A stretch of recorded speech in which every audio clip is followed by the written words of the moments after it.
সম্মানিত উপস্থিতি, আমরা দেখি বর্তমান ছাত্র জনতার সরকার যে রানা প্লাজায় যে কুখ্যাত যে রানা, এই রানাকে মুক্তি জামিন দেওয়ার জন্য প্রস্তুতি চলছে, কিন্তু আমার দেশের সম্পাদক মাহমুদুর রহমান মান্না গত 15 বছরে যেভাবে নির্যাতিত হয়েছে ব্রিটিশ সরকারের মাধ্যমে, ওই মাহমুদুর রহমান মান্নাকে কারাগারে প্রেরণ করছে। আমরা আসলে কি এটা কি জনগণের সরকার, ছাত্র জনতার সরকার? আমরা তাদের কাছে এখন প্রশ্ন ছড়ে দিতে চাই যে তারা যদি সত্যিকারের জনগণের সরকার হয় তাহলে তারা পেসিসের মতন কেউ আচরণ করছে। তারা মাহমুদুর রহমানকে কারাগারে প্রেরণ করে আর কুখ্যাত সেই রানাকে জামিন দেয়। আর জামিন দেয় তো দেয়, এবং এই রানার এই প্লাজা ধ্বংস হওয়ার মাধ্যমে যারা আহত হয়েছে এবং যারা নিহত হয়েছে তাদেরকে পুনর্বাসনের কি কার্যক্রম করছে, আমরা এই জন্য সরকারকে একটি কমিশন গঠন করে, যেহেতু আমাদের রেমিটেন্স যুদ্ধ হলো এই শ্রমিক যারা গার্মেন্টসে কাজ করে এবং যারা প্রবাসে কাজ করে, তাদের মাধ্যমে আমাদের এই দেশ সচ্ছল। কিন্তু আমাদের দেশে আমরা দেখি তাদেরকে সবচেয়ে বেশি অবহেলা করা হয়, তাদের ন্যূনতম মজুরিতে তারা কার্পণ্য করে। আমরা এই অন্তর্বর্তীকালীন সরকারকে হুঁশিয়ার করে দিতে চাই, এর আগে অনতিবিলম্বে তাকে আবার কারাগারে প্রেরণ করা হোক এবং মাহমুদুর রহমান মান্নাকে মুক্তি দিয়ে এই পেশিবাদের বিরুদ্ধে একটি সুন্দর পদক্ষেপ নেক, এই আশা ব্যক্ত রেখে আমি আমার বক্তব্য শেষ করছি। আসসালামু আলাইকুম ওয়া রাহমাতুল্লাহ। ধন্যবাদ উত্তরের নেতা আব্দুল্লাহ ভাইকে। এই মুহূর্তে আপনাদের পাশে বক্তব্য রাখবে বাংলাদেশ লেবার পার্টির দলীয় মুখপাত্র শরীফুল ইসলাম।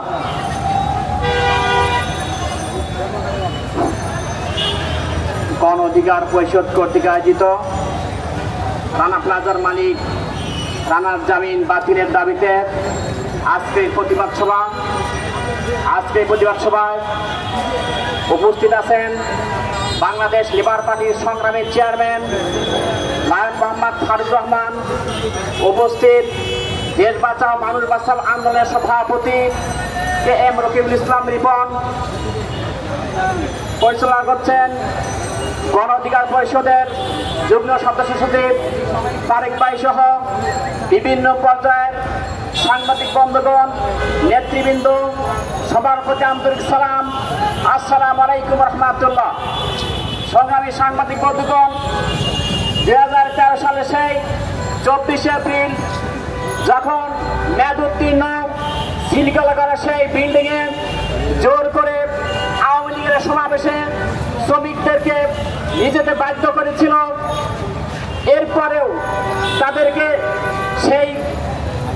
সেই শ্রমজীবী মানুষ, সেই শ্রমিকদের যে রানা প্লাজা ধসেছে, সেই রানা প্লাজার শ্রমিকদের আটকে পড়া শ্রমিকদের আর্তনাদ চিৎকার এখনো আমাদের কানে ভাসে। আমরা ভুলে যাই নাই সেই তাজিল শাসনের শ্রমিকদের কান্না, ভুলে যাই নেই তনু, ভুলে যায় নেই অসংখ্য মানুষের আর্তনাদ চিৎকার। আজকে প্রশ্ন হলো, যেসব শ্রমিক ভাইরা মৃত্যুবরণ করেছে তাদের পরিবার এখনো ক্ষতিপূরণ পায়নি। আজকে বাংলাদেশ সেই শহীদ হাসিনা সরকারের বিদায় হয়েছে, আজকে বাংলাদেশের মানুষ স্বাধীনতা ফিরে গেছে। আজকে কেন দুদশ সেই রানা প্লাজার মালিক কেন তাকে জামিন দেওয়া হলো? এই জামিনের তীব্র প্রতিবাদ এবং নিন্দা জানাচ্ছি। প্রতিবাদের ভাষা হলো, যে কোনো সামনে যে বর্তমান যে পরিস্থিতি, অতীতে যেরকম নৈরাজ্য হয়েছিল, প্রত্যেকটি দুর্নীতির বিচার এই বাংলাদেশ হবে এবং রানা প্লাজার মালিকের জামিন বাতিল চেয়ে আমি আমার সংক্ষিপ্ত আলোচনা শেষ করছি। আসসালামু আলাইকুম ওয়া রাহমাতুল্লাহ। ধন্যবাদ শরীফুল ইসলাম ভাইকে। এই মুহূর্তে আমাদের মধ্যে বক্তব্য রাখবেন দেশ বাঁচাও মানুষ বাঁচার সভাপতি রিপন ভাই।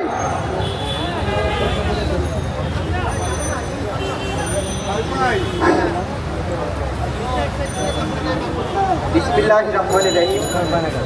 গণ অধিকার পরিষদ কর্তৃক আয়োজিত আজকের এই মানববন্ধনের সংগ্রামী সভাপতি উপস্থিত আছেন বাংলাদেশ লেবার পার্টির সংগ্রামী চেয়ারম্যান জনাব ফারুক রহমান, উপস্থিত আছেন আমার দেশ আমার অধিকার পার্টির সংগ্রামী চেয়ারম্যান সাখাওয়াত হোসেন তানজিল, উপস্থিত আছেন গণ অধিকারের যুগ্ম সদস্য সচিব তারেক ভাই সহ বিভিন্ন পর্যায়ের নেতৃবৃন্দ এবং আমার সামনে মিডিয়ার ভাই ও বোনেরা। আমি অনেক অসুস্থ, তবুও তারেক ভাইয়ের ফোনে আর ঘরে থাকতে পারি না, কারণ যে প্রতিবাদটা করার দরকার সেই প্রতিবাদটা সেই রকম হচ্ছে না বলে আমার কাছে মনে হচ্ছে, যার কারণে আমি এই অসুস্থতা নিয়েও বের হতে বাধ্য হয়েছি তারেক ভাই বারবার ফোনের কারণে। তারেক ভাইকে ধন্যবাদ জানাই। বন্ধুরা, আমরা একটি ভারতের আগ্রাসন সরকারকে তাড়িয়েছি। ভারতের পাঁচাটা গোলাম ৭৮ বছরের যুবতী মোদির প্রেমিক, তাকে আমরা তাড়াতে বাধ্য করেছি।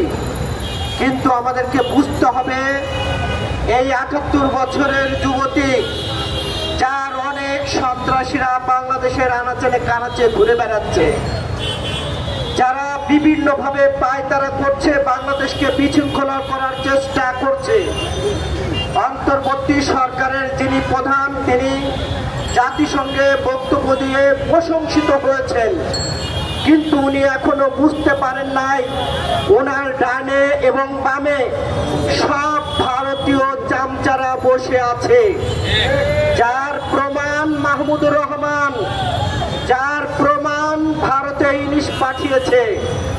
সর্বশেষ যেটি আমরা দেখতে পেলাম যে সেই রানা প্লাজার আমার শ্রমিক ভাই ও বোনদের আত্মনাদ এখনো ফুরায়নি।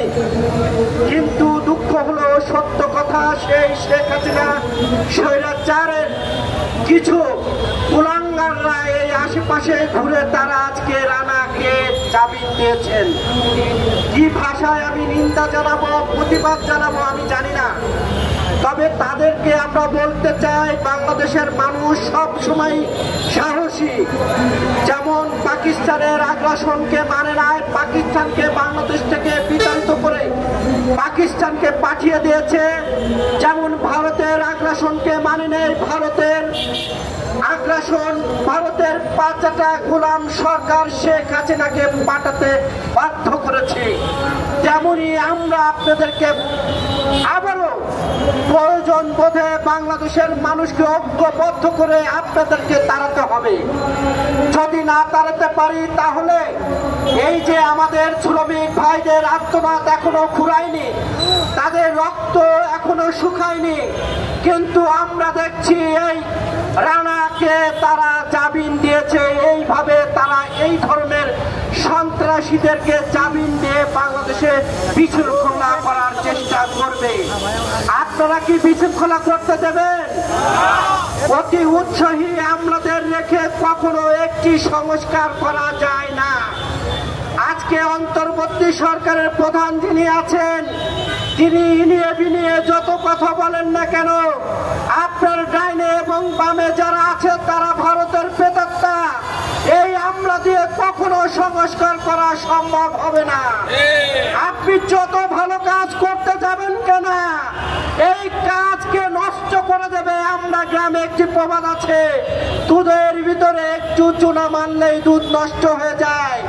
আজকে অন্তর্বর্তী সরকারের প্রধান যিনি আছেন, তাকে বুঝতে হবে আপনার এই খাঁটি দুধকে নষ্ট করার জন্য আপনার ডানে এবং বামে ষড়যন্ত্র চলছে। যদি তাই না হতো তাহলে ইলিশ কেন তারা পাঠালো? তাই যদি না হবে তাহলে মাহমুদুর রহমান সবচেয়ে সাহসী সাংবাদিক, যিনি ভারতের অপকর্মের বিরুদ্ধে কথা বলেন।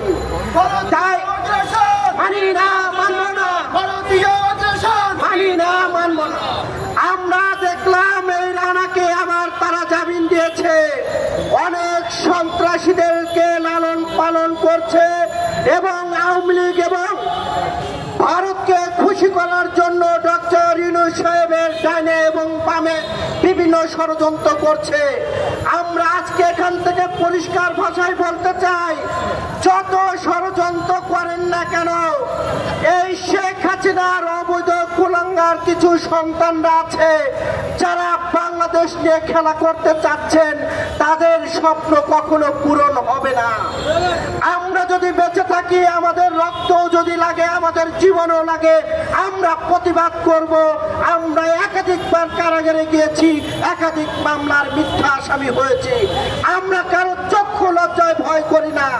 ভারত আমাদেরকে চোখ রাঙিয়ে কথা বলার চেষ্টা করে, তাদেরকে আমরা বলতে চাই, আমরা কারো চোখ রাঙিয়ে নিতে ভয় পাই না।